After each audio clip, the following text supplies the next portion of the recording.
Kick boxing. Kick boxing এক martial art, আর যে martial আর্টের নাম থেকে বোঝা যায় এতে কিক পাঞ্চের ব্যবহার আছে। কিন্তু কিক বক্সিংয়ের শুরু বক্সিং বা তাইকোন্ডো থেকে হয়নি। অরিজিনালি কিক বক্সিংয়ের শুরু হয় কারাটে ও মুই থাই থেকে।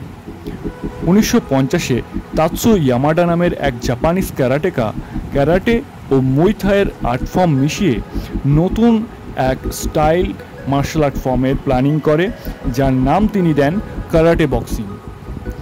তাৎসু ইয়ামাডার মৃত্যুর পর ওসমু নোগুচি নামের এক জাপানিজ বক্সার কারাটে, মুই থাই আর বক্সিংয়ের মিশ্রণে নতুন মার্শাল আর্ট ফর্ম তৈরি করে এবং যার নাম দেয় kick boxing.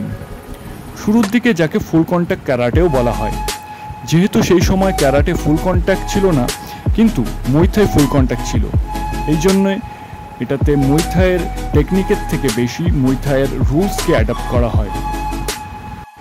1966-তে ওসমু Noguchi kick boxing association স্থাপন করে।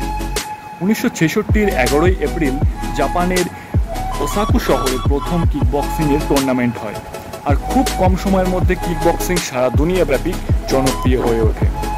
কিক বক্সিংয়ের দুটো মেইন অর্গানাইজেশন হলো WKA বা ওয়ার্ল্ড কিক বক্সিং অ্যাসোসিয়েশন আর WAKO বা ওয়াকো, যার পুরো নাম world association of kickboxing organisation.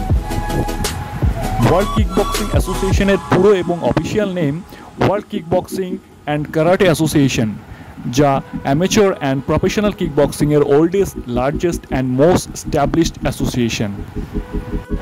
WAKO ওয়াকোর পুরনো নাম world all style karate organisation ছিল, যা এখন world association of kickboxing হয়, যা অ্যামেচার কিক বক্সিংয়ের governing body, international Olympic committee থেকে রিকগনাইজড। ভারতের কিক বক্সিংয়ের প্রধান দুটি ফেডারেশন হল kickboxing federation of India KFI এবং ন্যাশনাল কিক বক্সিং ফেডারেশন অর্থাৎ ওয়াকো ইন্ডিয়া। ওয়াকো ইন্ডিয়া ইন্ডিয়াতে কিক বক্সিংয়ের governing body. Martial art related এমন ইনফরমেটিভ ভিডিও দেখতে সাথে থাকুন আমাদের চ্যানেলে। এখনই সাবস্ক্রাইব করুন ইয়োর সেন্সি ইউটিউব চ্যানেল।